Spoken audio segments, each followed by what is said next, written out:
there's two ways you deal with it: high inflation, or you endure some painful cuts. And it's one of the things that I think people on the Republican side are starting to figure out. If Fox News or talk radio or any other conservative media outlet came to me and asked us if we should provide them with taxpayer-funded handouts, I would say no, and I believe that most of my colleagues would as well. Zach, our boys made up. Kind of, maybe.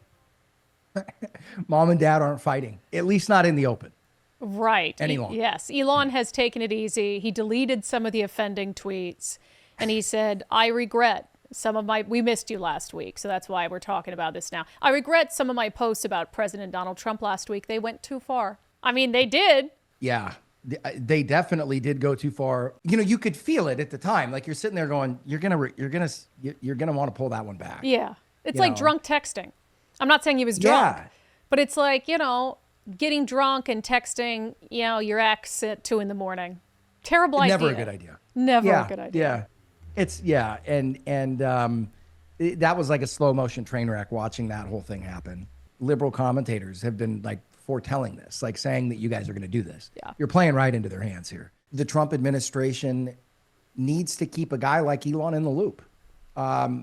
Maybe not in the loop as far as information flows and functioning of the government, but he was a big ally, and I think he made some really good points. I think that you can very much call the last election into question without Elon's support. Yeah. And also, I think that's why you haven't seen President Trump react to Elon as harshly as he would had anyone else said those things about him on social media. Right. Donald's like, well, that's unfortunate, essentially. Yeah. I'm sure he said some things he regretted as well, but he still hasn't really reciprocated publicly to Elon. So he hasn't nuked back.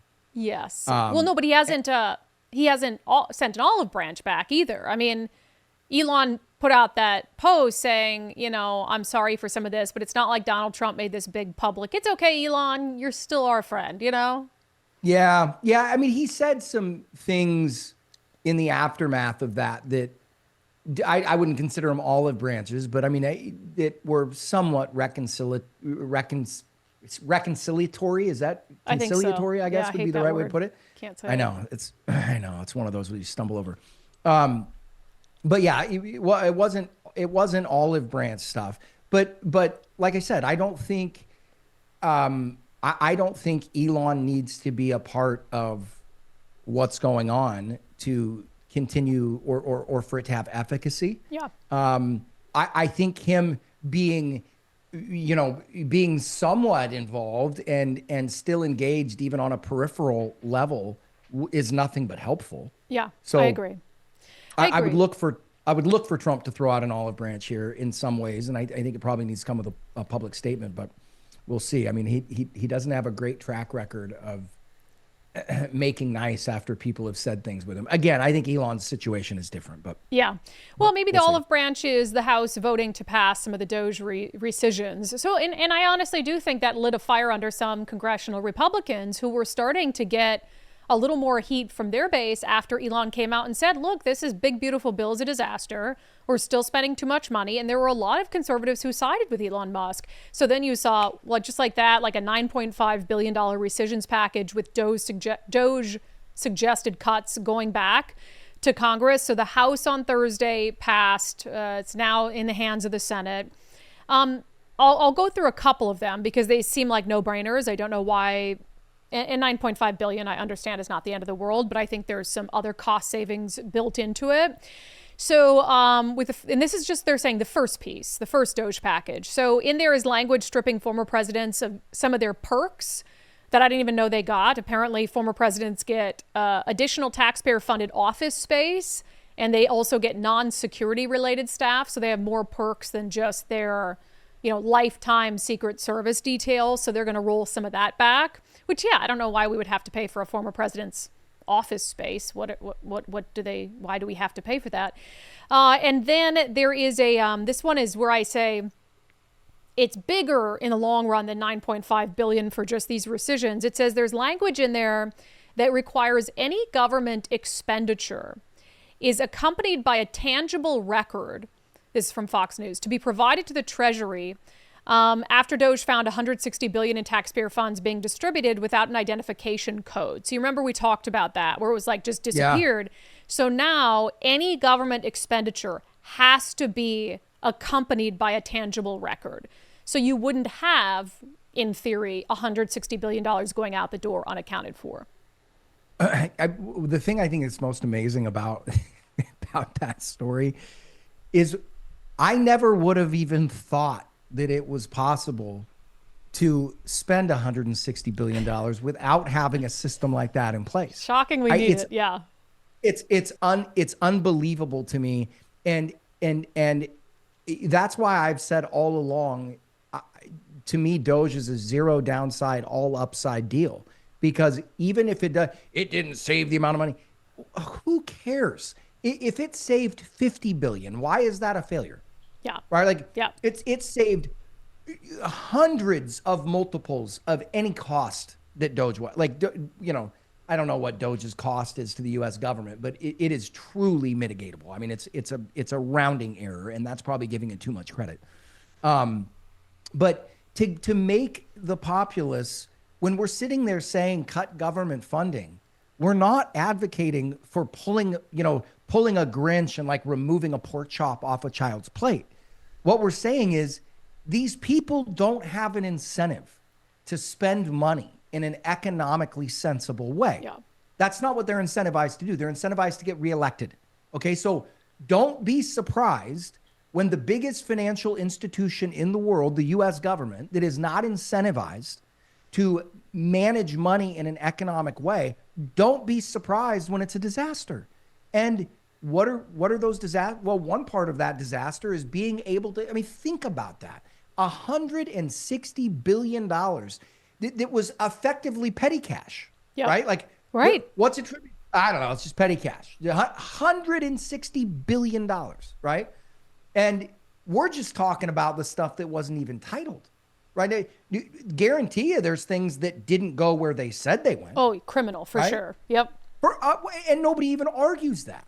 So I just, it doesn't surprise me. I mean, there were so many things happening just over the course of this weekend where you're looking around you and going, when did we as a society lose the ability to see the forest for the trees? Like, no, I hear all of these hot takes.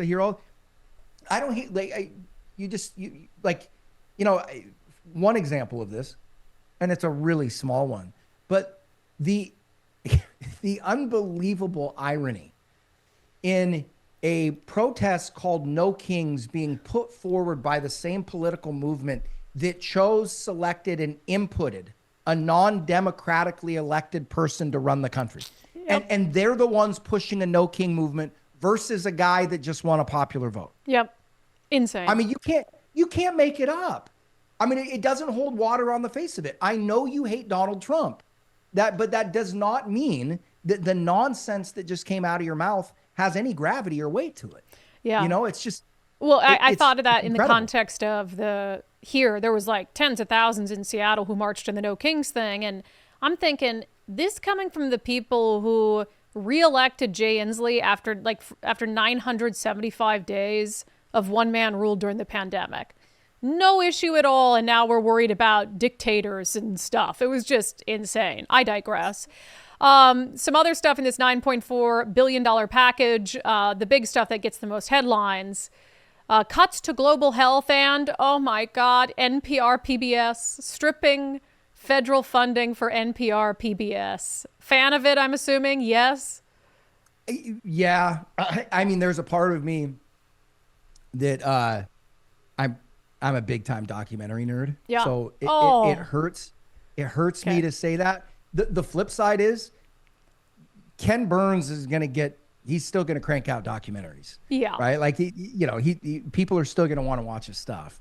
So no, I think it's long overdue. And moreover, getting rid, and see, this is the lunacy of the whole thing. Getting rid of PBS and NPR is the opposite of monarchy, right? Getting rid of NPR and PBS because they have become, go listen to NPR's lineup. I mean, it isn't public radio. It's DNC radio. Yeah, it is. It's insane. And so, like, you look at somebody, again, it's really hard to have these political discussions with people, because if you're sitting there saying that defunding NPR is horrible, then you're not then you're not a believer in the Constitution, right? Like, so I can't engage in a political debate with you because we're starting off at different places. I'm not for the defunding of NPR because I disagree with their programming. I do. I'm not for the funding of NPR because it's not doing what it was supposed to do. Yeah. Well, right. Yeah. So, right. And if it had been, if it were a right wing sort of, a public entity that had become a little more conservative, they've had no problem with it. It's the hypocrisy of all of it.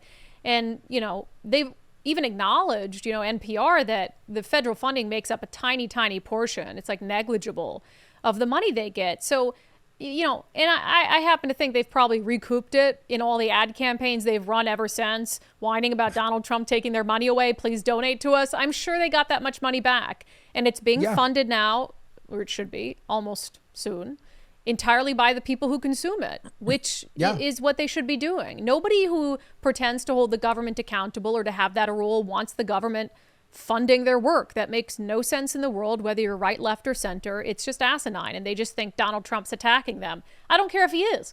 I don't care if he is doing it because you're hopelessly biased, which I'm sure is motivating Donald Trump. You shouldn't have gotten the money in the first place. It's insane. Yeah. So, Doge cuts happening, but again, I just want to underscore, maybe we're focusing too much on the dollars and cents of like exactly how much Doge is cutting versus how much fraud, waste, and abuse Doge will be preventing for years to come.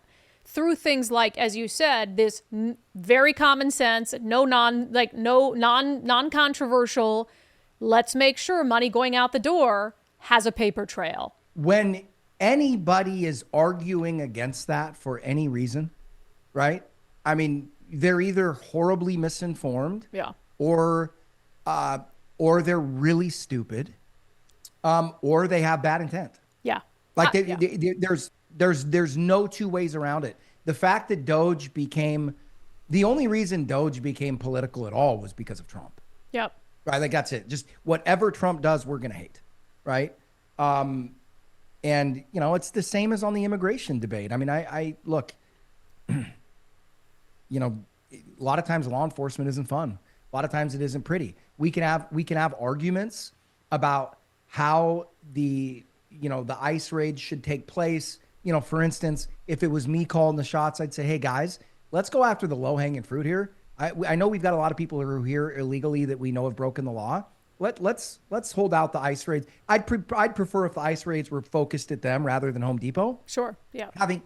Having said that, the real answer to immigration, the immigration issue, it's not an enforcing of existing laws that's going to fix this problem. We need an overhaul of the immigration system. But thanks to Congress, that is impossible. So the president constitutionally is obligated to do what he can with existing laws. When you look at his enforcement of immigration, whether or not you like it or not, it is impossible to honestly make an assertion that what he is doing is king-like or not constitutional. Yeah. It is by definition constitutional, and it is the primary constitutionally dictated job of the executive branch. So, I think, could Trump communicate that a little bit better? Sure, but is this exactly how he would like to attack the immigration situation? No, but it is impossible to get immigration legislation through.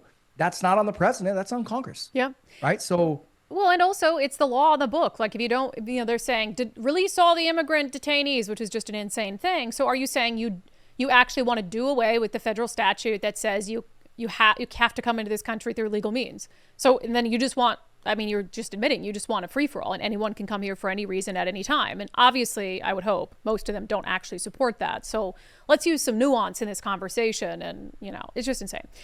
Well, yeah, unfortunately, I think too many of them do. And if we're talking about them, it may not be the commentators or the lawmakers, but if you look at the idiots on the street, they're, but those people are insane, which you happen to know a little bit about. I know a little something about that. Yeah. It's really something when they're, assaulting you in the name of immigrants, and then it's the immigrant business owner across the street who helps you escape the angry mob of white progressive lunatics. It's really gets you thinking about whose side they're really on, Well, and then the men too. The other shocking thing was seeing in the videos the way men stepping to a woman I was just right? going. That's I not was a man. blown away. In their defense, Zach, they identify as women, I'm sure. So if you're a man who identifies as a woman, can you then assault a woman? I'd like them to identify as knocked out. So you know what I mean? I see those things, and I really wish we could just put a big group of dudes together and just go rolling through there and just clean them out. I wish that I could ask people to do that, but of course I cannot.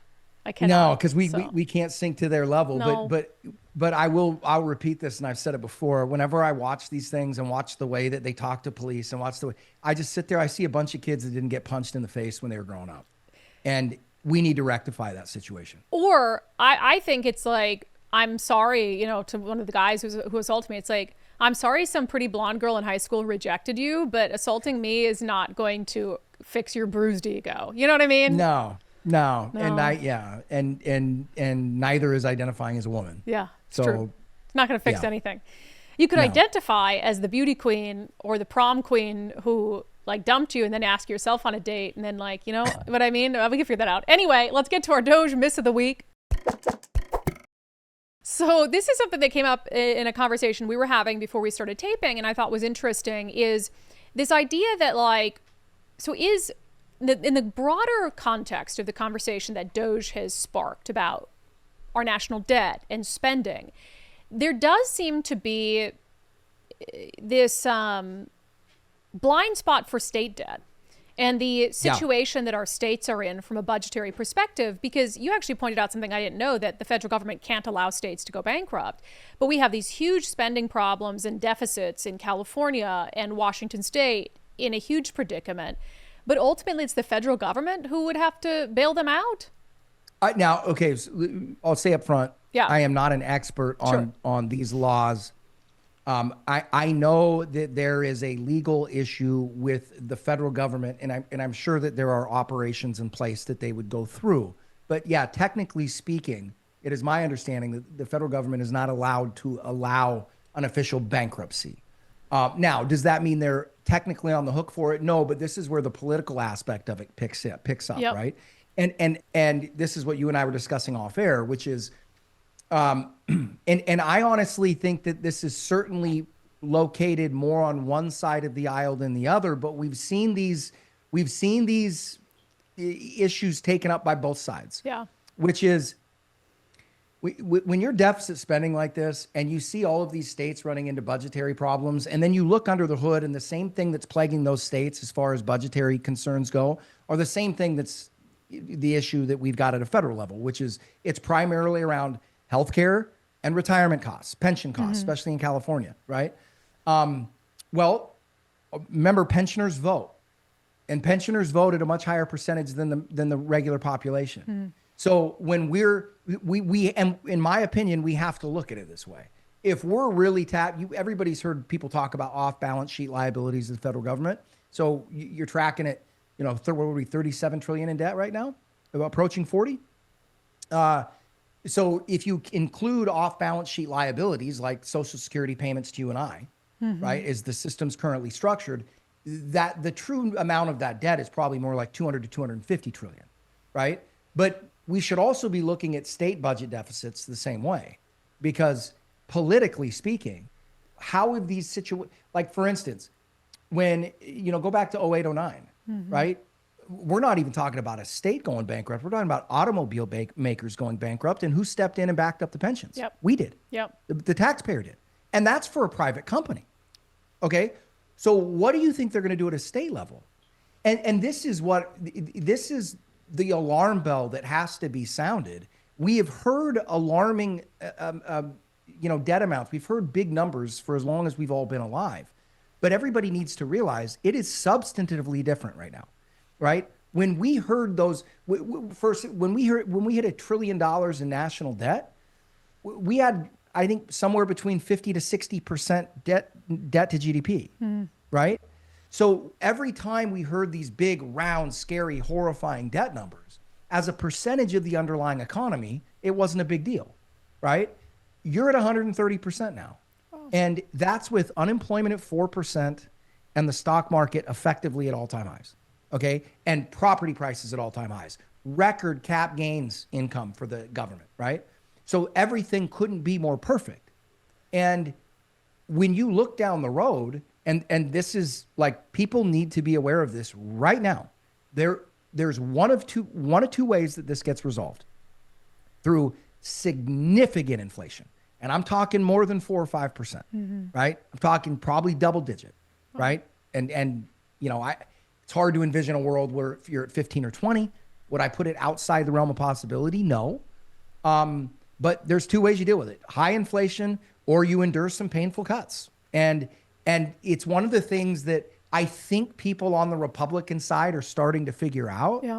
Is we can talk, guys, we can talk fiscal responsibility all we want, but until we're ready to take the medicine, none of it matters. Because if you're not willing, cutting a bunch of spending will be great for the economy and the country in the long term.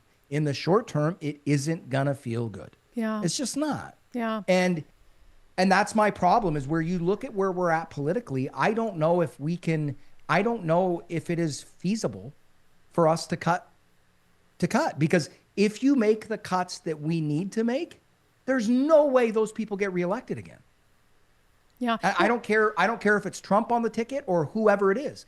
Nope, people are going to vote their pocketbook. And if you make a decision that makes the S&P 500 fall 30%, that's going to be declared a horrible economic decision. And they either have to decide between their careers or the country. And, you know, as much as people say, like, oh, you know, we need to deal with this now so our kids and our grandkids aren't dealing with it, they clearly vote in a way that they don't care if their kids and grandkids and great grandkids are dealing with it, because they're like, either I lose my job, you know, I lose my seat, or, you know, I deal with some amorphous sort of issue down the road. But and with all due respect to those people, that ship has sailed. Okay, we're talking about whether we're going to saddle our great grandchildren and our great great grandchildren with it. Our kids are already buried. Right. I mean, it's such a frustrating conversation to have, because math does not care how woke you are. Math does not care what BS you throw around. It's numbers, and they don't care. It just is what it is. And there is only two ways out of this: you drastically cut spending, or you pay the price of inflation. And when you historically look at it, that's why we came into this year all bulled up on international stocks and gold and uranium, because we're like, hey, it's upon us. We have reached the threshold of this, and we need to have a degrading dollar and higher inflation permanently input into our investment outlook, because there's no other way out. And we have reached that point. And I want to talk about the degrading dollar in a second, but it is an interesting, you know, thing that I think we need to have more of a conversation about our national spending, is the situation the states are in, specifically blue states. But you bring up, you know, the bailout of the auto companies.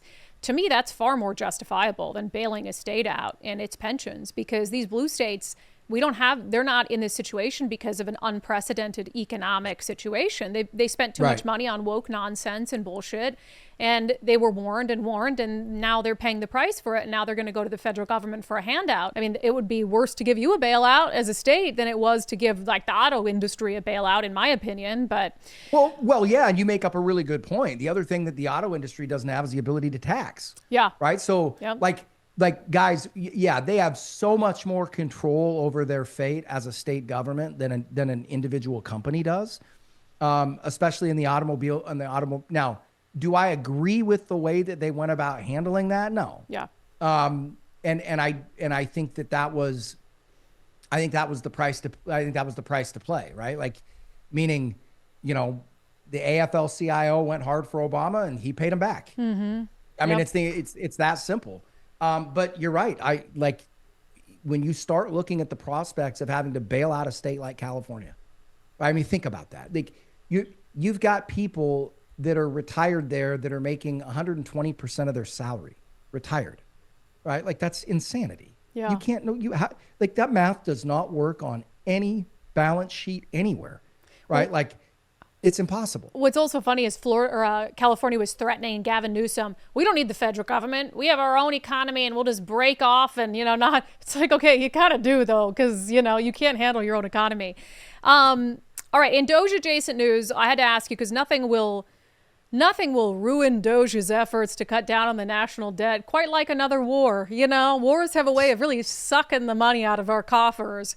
So, of course, you have what's happening between Israel and Iran. I don't think Republicans or Donald Trump are going to be eager to jump into that, certainly. But, we're talking about nuclear capability. You never know what they're going to be willing to do. For you, just from a money management perspective, how much is what has happened factoring into your guys' kind of risk assessments, et cetera? It's hard because truthfully, what has gone on thus far, as it relates to Israel and even the Israel-Palestinian situation, and furthermore with Iran, there isn't a lot of impact globally. Now, the threat and the concern is that if this amps up, that there's going to be issues surrounding the Straits of Hormuz, right, where all the oil comes in and out. Yeah. But everybody's, all of a sudden everybody's an expert on the Straits of Hormuz on social media, of course. But when you understand the situation, and I think that we've done a lot of research on this, and I think we've got a good handle on it. Iran doesn't want to pull that card because that's going to get us involved, right? Like, I mean, anytime that's been a threat in the past, we've sent a carrier group over there, right? Iran doesn't want that. And so I don't really see that as that big of a threat. But, in these times and in these situations, 24 hours can make all the difference in the world, right? So, if somebody ups the ante, Iran still has not unleashed their biggest missiles, their most powerful weapons yet. Could this go away? Yeah, I mean, it's the world is not in a good state of affairs right now, and asset markets are looking right past it. Meaning, every time the market is sold off due to geopolitical risk over the last 15 years, right? The right move was to buy that dip, okay? Now, here's the trap that has been set. The reason that was the right move is because the Fed was standing there with a fire extinguisher ready to spray dollars at anything that started looking like it could combust, okay? The Fed isn't in that situation any longer. Debt is or interest rates are no longer at 0%. Yet the market is still responding as if the Fed is standing there with an extinguisher, and they're not. They can't, right? So it is only a matter of time, and each time we see one of these issues, we're getting closer and closer. There is a trap is being set where the market's going to say, oh, this is no problem. We're going to rally, and it's going to be a problem. Yeah. And that day is getting closer and closer. And as that day gets closer and closer, the market is getting increasingly belligerent about pricing that out of the possibility.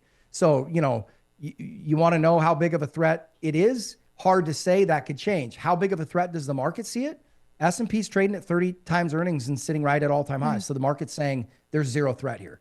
That is clearly not correct. Well, and also, but when you say like it hasn't had a huge impact yet, is that because, most of the major players in the world's economy don't really have normalized economic ties to Iran? So there's not like this overnight sort of thing?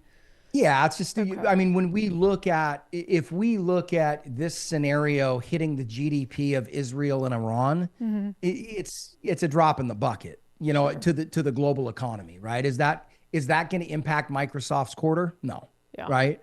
But as we all know, these things can change extraordinarily quickly. And one of the biggest risks we see specifically in U.S. markets right now is the increasingly belligerent behavior of the market and how the market is pricing in zero risk. Right. When you are trading at 30 times earnings, okay, with the economic backdrop that we've got, with interest rates where they're at, what that is telling you is this market is looking at everything and saying everything couldn't be better. There isn't a risk to be seen. Interesting. Right. And so, yeah. And that's, we can thank the Federal Reserve and the federal government for that because, the other interesting thing to do, people are like, well, yeah, but the economy's been so good for so long.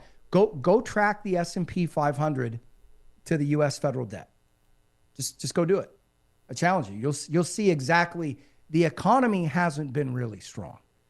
We've been running record deficits for 15 years. Yeah. Yep. Like there you go. House right? of cards, total facade. It is. And the problem is the longer you do it, the more you have to do it. Yeah. Right. Which is why, look at the last couple of years. You're watching the deficit as a percentage of the economy grow, and you're watching economic growth stagnate. So, and that again, that's another thing that happens. That stimulus becomes less and less stimulating. Yeah. Right. And it's like Richard Fisher, who was on the head of the Fed. Pull up his name. He spoke it recently. He said, we're the drug dealers. We were the drug dealers at the Fed. We kept the patient on opium. And, we all know this, and it's no different than the opioid epidemic. Getting people off, it's really tough. Getting this economy off that fake money is going to be really, really hard. And I don't think we're going to do it. I think they're going to inflate it away. That's what everybody always does. And so, you better have that reflected in your portfolio. Yeah, they're not willing to let, there be tough lessons like an opioid addict would have to have, put your foot down. So, all right, Zach. Because opioid addicts don't vote at a high level. So there you go. Yeah, exactly. Right? All right, still bullish on Doge? It's been a rocky few Doge weeks. Not for me. Like I said, I've still looked at I've just looked at the whole thing and said, anything that shines any light whatsoever on the lunacy of how we manage finances at a national level is beneficial, and I'll stick to it. And whatever they do, whatever they recommend, I love it. Love it. Okay. All right. We'll see you next week. All right. Thanks for having me.